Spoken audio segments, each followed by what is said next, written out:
Hello, नमस्ते। आ, आज अभी कई दिनों से एक न्यूज़ घूम रही है कि महाराष्ट्र और राजस्थान से जो हमारे स्टूडेंट्स हैं बाहर से यूपी बिहार के और एमपी के, और जो माइग्रेंट लेबर्स हैं उनको निकालने की सरकार व्यवस्था कर चुकी है। अगर आप लोग ध्यान रखे हो तो ये खिचड़ी 1 महीने से ज़्यादा से पक रही थी और इसमें शिवसेना को ज़्यादा अफरा तफरी थी और वो बार बार गहलोत से मीटिंग करके ये नाटक कर रहा है। एक हम लोगों के यहाँ बहुत प्रचलित है वसुधैव कुटुंबकम। हमारे यहाँ तो जो अतिथि आते हैं वो भी देवता की तरह ही होते हैं, लेकिन ये जो माइग्रेंट लेबर हैं ये जो इन स्टेट्स में गए हैं, खासकर महाराष्ट्र में और राजस्थान में, ठीक है गरीबी के चलते गए हैं तो उसके कारण ये किसी भी काम को करने को वहाँ तैयार थे, कम पैसे पे करने को तैयार थे, लेकिन ये अपने पौरुष से वहाँ कमाते हैं, वहाँ की सरकारों को सहयोग करते हैं, वहाँ के इकोनॉमी को पावरफुल करते हैं। अब ये दोनों सरकारें खासकर ये सोच रही हैं कि ये जो माइग्रेंट हैं ये लॉकडाउन पीरियड में बेकार के बैठे हुए हैं और हराम का खाएंगे। पहली बात कि ये जो लेबर हैं इनका पौरुष बहुत बड़ा है और ये हराम का नहीं खाएंगे।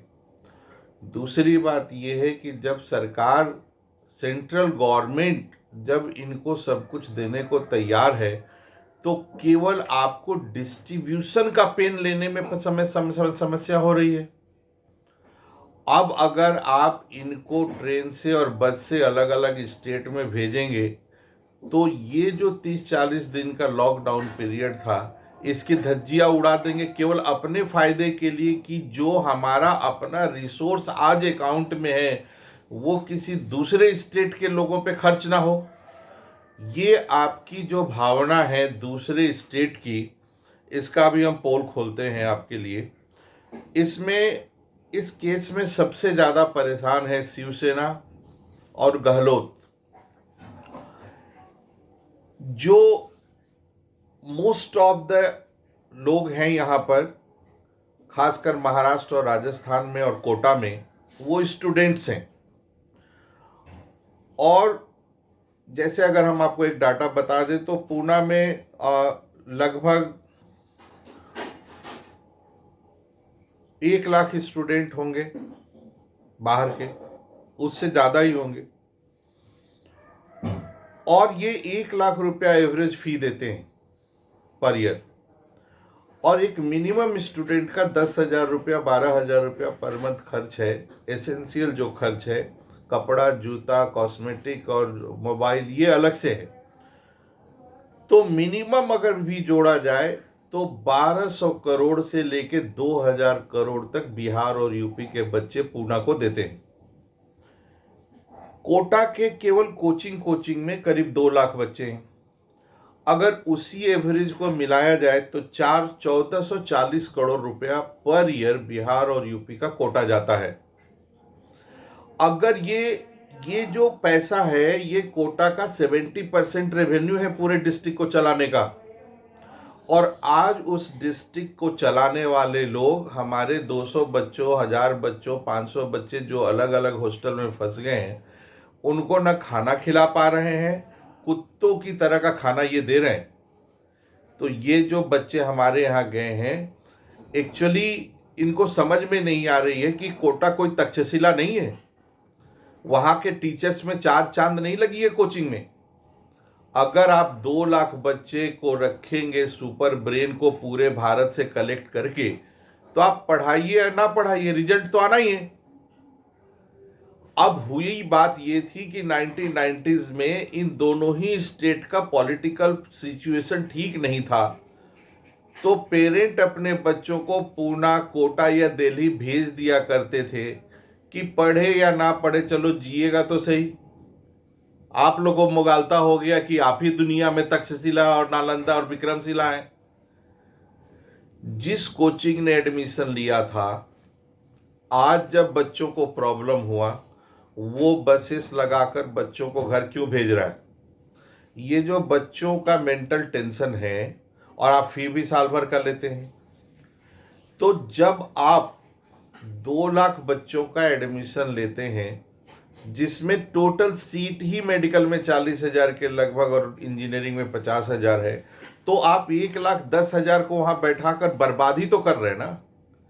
यही कारण है कि बच्चे वहां पर सुसाइड कर रहे हैं। और अब आप लोग पूरी दुनिया से पैसा उठा रहे हैं। स्टूडेंट फी पढ़ता है वहां पे, आप स्टूडेंट को कॉम्पनसेशन देते हैं। क्यों बच्चे 2 महीना वहां आराम से रह के सुखमय माहौल में सरकार, डीएम और गवर्नमेंट से मिलके अच्छे से रह के क्यों नहीं पढ़ते?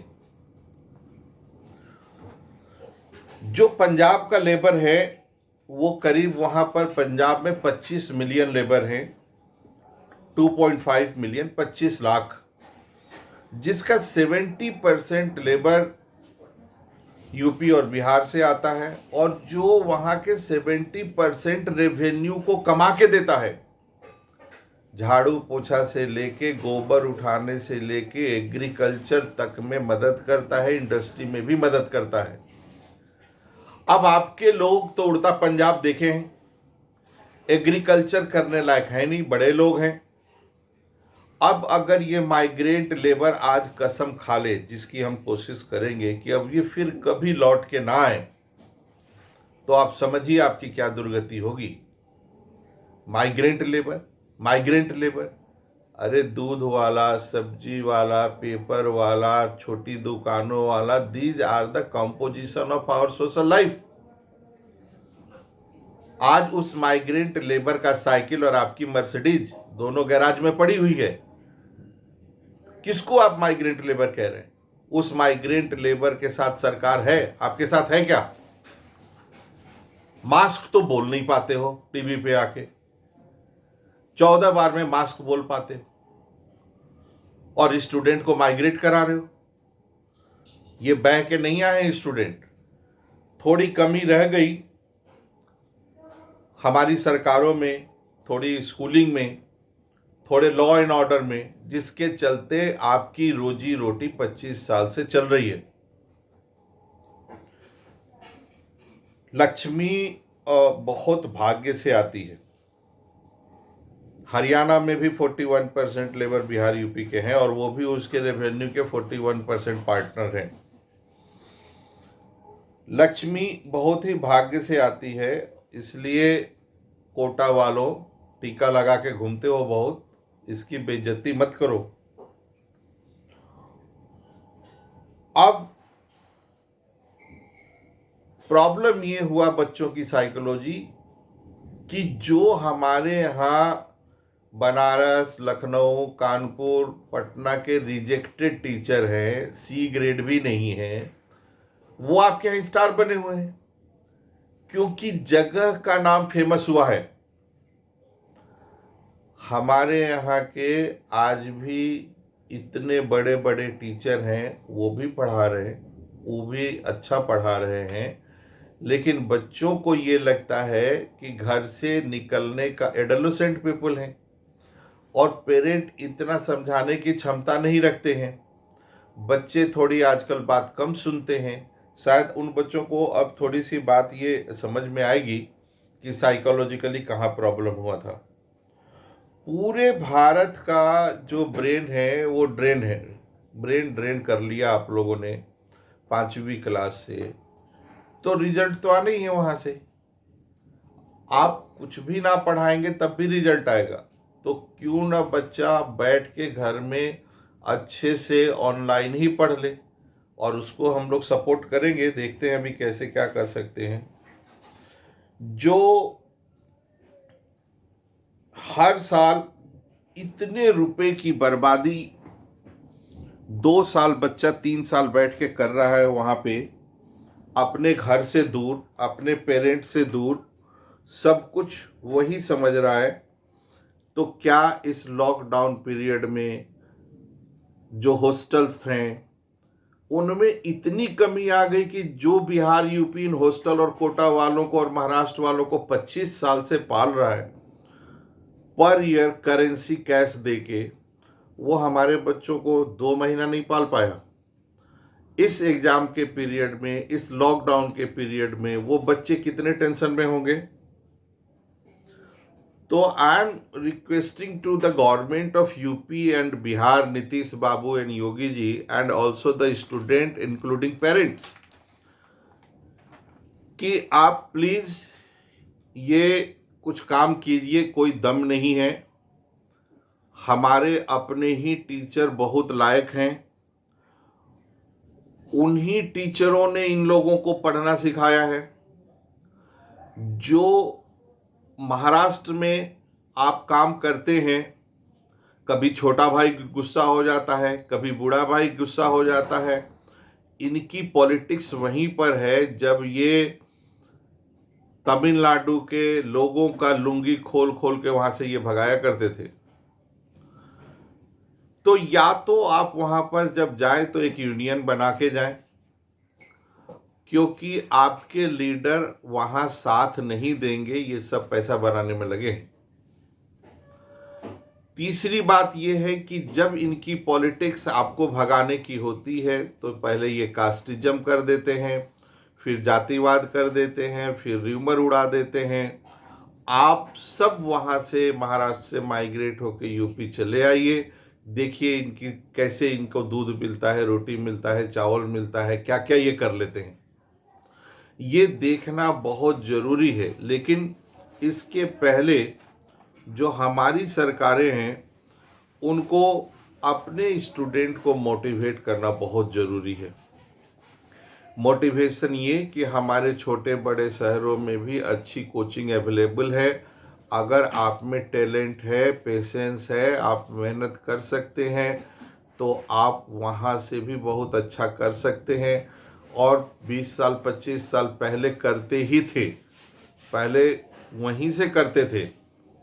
आज तो दिल्ली के कई इलाके हैं जहाँ से बिहार यूपी के स्टूडेंट चले जाएं तो उनके जो मकान मालिक हैं जिनका रेंट बंद हो जाएगा, उनके घर में बिजली बिल देने का भी पैसा नहीं है।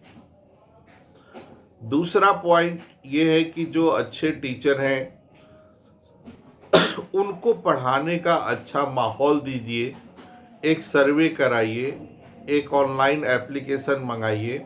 जो प्राइवेट टीचर हैं, अगर हमारे बच्चे अच्छा करते हैं और हमारे अपने एरिया में रह के करते हैं तो हम तो कम सैलरी में भी काम करने को तैयार हैं। और हमारे जैसे बहुत सारे लोग हैं जो अपने टैलेंट को अपने बच्चों पे इन्वेस्ट करना चाहते हैं। स्कूल का इम्प्रूवमेंट, ये जो कोटा वाले हैं ये क्लास 6 से लेकर 12 तक को पहले तो बच्चों को स्कूल में फंसा रहे हैं, उसके बाद ये एडमिशन के समय ही कहते हैं कि 3 साल लगेगा तो क्वालिफाई करोगे। मतलब इनकी 3 साल की रेवेन्यू बुक है जिसमें ये 30 दिन तक बच्चों को खाना नहीं खिला सकते हैं। कटोरा लेके बैठेंगे कुछ दिनों में। और अगर बिहार और यूपी का बच्चा थोड़ा अपना पौरुष डेवलप कर ले कि हमको तो अपने ही टीचर से अपने ही स्टेट में पढ़ना है, वो कहीं से इन्फीरियर नहीं है, तो ये 2 महीने के बाद ही कटोरा लेके बैठे नजर आएंगे सब। लॉ एंड ऑर्डर का सिचुएशन दोनों ही सरकारों को यूपी बिहार में अच्छा करना पड़ेगा। एक माहौल क्रिएट करना पड़ेगा कि बच्चे और टीचर 8 बजे 9 बजे 10 बजे रात तक पढ़ा सकें। ऑनलाइन क्लासेस को ज़्यादा से ज़्यादा प्रमोट करना होगा और उसमें अब तो टीचर कहीं भी हो, ऑनलाइन क्लासेस बहुत अच्छे चल रहे हैं, ऑफलाइन भी बहुत अच्छे चल रहे हैं। अगर आप में टैलेंट है तो किसी का भी फ़ायदा उठाकर आप क्वालिफाई कर सकते हैं। जो कोटा, दिल्ली और महाराष्ट्र के कोचिंग का रजिस्ट्रेशन है इन दोनों स्टेट में, कोटा वाले, महाराष्ट्र वाले और दिल्ली वाले, इन सबको तत्काल प्रभाव से इनके रजिस्ट्रेशन को ख़त्म किया जाए। जब हमारे बच्चे वहाँ रह के पढ़ नहीं सकते, जब वो वहाँ से निकाले जा रहे हैं इस दुख के समय में, तो हम इनको वहाँ से अपने यहाँ से रेवेन्यू, हम वहाँ का भी रेवेन्यू दे जाए, या हमारे यहाँ के भी रेवेन्यू ले जाए, तो हम तो फिर गरीब के गरीब ही हैं। इसी तरह से कुछ आसपास के एरिया में कुछ ऐसी नई इंडस्ट्रीज बनाई जाए। जब सरकार चावल देने को तैयार है, दाल देने को तैयार है, गेहूं देने को तैयार है, मनरेगा का पैसा देने को तैयार है, कुछ और अलग से इन्वेस्टमेंट देने को तैयार है, फ्री में इलाज कराने को तैयार है, तो अगर आप इन सारे पैसे को जोड़ लें तो ये एक आसान सी सैलरी बन जाती है, जिसको कमाने के लिए ये पंजाब, राजस्थान और महाराष्ट्र में गालियां सुन रहे हैं। आज बहुत दुख हुआ, इसलिए सोचा आप लोगों से बात कर लूं। और चलते चलते ये समझ में आ रहा है इन लोगों को देख के, क्योंकि हम लोगों ने देखा है जीरो से इनको, तो बस इतना ही कह सकते हैं ये महाराष्ट्र, राजस्थान और वालों को, कि चलते हैं वो भी हमसे तेवर बदल बदल के, जिनको सिखाया हमने चलना संभल संभल के। जय हिंद, जय भारत।